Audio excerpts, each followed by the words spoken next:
Right. So one of the arguments people, since you mentioned a lot about carnivore and all that, one of the arguments these people make is that historically our ancestors were hunter gatherers. We were living off meat, so we are by nature more carnivorous. So that's the argument these people make. What are your thoughts on this?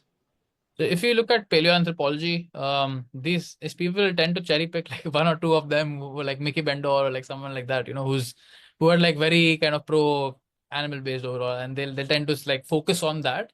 And it's certainly not debated within those circles. Like animal, we've definitely like evolved to like we've had animal foods and evolved. That's not in question that way. It's not like a debatable point or something. Like most of paleoanthropology, there's a consensus that we've eaten animal foods, but we've also eaten plant foods. Like we're omnivores according to like if you see like the majority of like the field and like where the scientists kind of lean in their opinion. So we've definitely evolved to eat both plant groups, and I find it short-sighted to rely on like ancestral and evolutionary arguments because I mean, imagine like people in today's world criticize epidemiology, where we are actually trying to assess what's going on in the present. There's extensive data collection. People criticize food frequency questionnaires because like the common criticism is that you can't remember like once what you ate last week, but that's not how they're designed. Like they don't ask you like what you ate like 5 days back or something. They're trying to capture your overall dietary pattern. They'll ask you what you ate today. You'll remember like the meals that you had today, and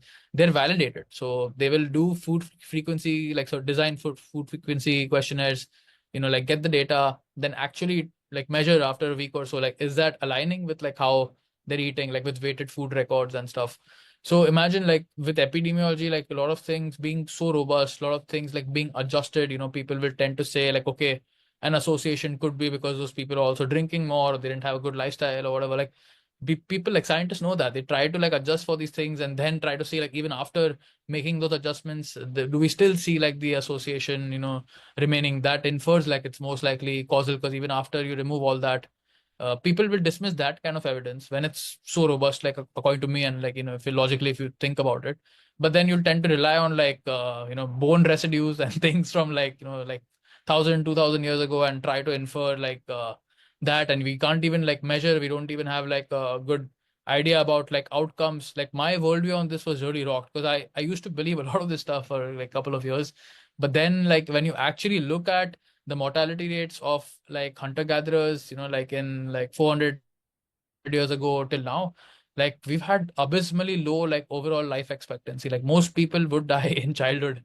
And even like if you survived like your mortality risk per decade of life, like if you look at that, it's much like higher compared to what it is now. So we've definitely like made a lot of advancements with like modern medicine. There are issues, of course. It's not like it's all perfect, but some of these like medical interventions and stuff have been life saving. Even improvements in sanitation, hygiene, and like a lot of factors have gone into like improving mortality rates overall.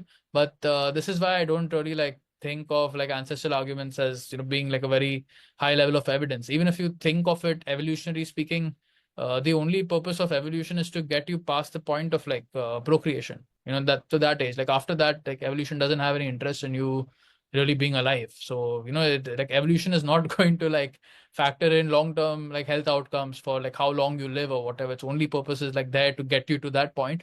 And it's quite easy to get to that point with like the some of the things which would impact long-term diseases. Like you can do a heavy carnivore like style diet and you can still make it to 30 like or 40 or so. You're not gonna die by then. So it's not gonna make much of a difference to like evolution. And also like if you just think about how we come to conclusions, like we want to granularity, like we want things to be extensively measured and like multiple things aligning. It's very hard to do that with when looking at like older populations. And even with that, as I said, like I gave you one example, but you can find like similar things. Like when you actually look at different hunter gatherers, they're not exclusively doing animal based diets. Like people do eat a broad variety of plant foods as well, if depending on like which population you look at. So it's not like honest to characterize all of them as if they're all doing like high animal based diets. That's not true. There's wide variation. Like some of them are like the Maasai, but you can find contrary examples also of like tribes and stuff who have more plant foods like compared to animal foods, or were doing more tubers and like things like that. So that is not there's not like alignment with that. And then by itself, as just a field of study, I don't see it like having that high of a like degree of weight in terms of like what we can infer from it because of all the issues I mentioned. I see it as a good thing. Like, see, I'm not saying like ancestral evidence, like anecdotes, these things aren't worthless. Like, a lot of scientists also, like, they might come across as saying like, or implying that you should just like throw these things out or they don't make a difference. Aisa nahi hai. Like, these things are good for like generating good hypotheses. And a lot of the ideas that we get from this level of like, evidence, when we test it, they land up like quite a few of them land up coming true as well. But we have to look at it in that fashion. Like, it's just good for curiosity and generating a hypothesis, but that has to be tested further because there's a long way from like going from an anecdote or from like an ancestral hunch to coming towards causality. Like, we have to conduct like multiple studies to test and rule out different kinds of things. You have to rule out different variables. You have to rule out the placebo effect. There's a lot of like steps you have to perform to get to a higher degree of confidence that this is X is actually doing Y rather than X just being associated with Y.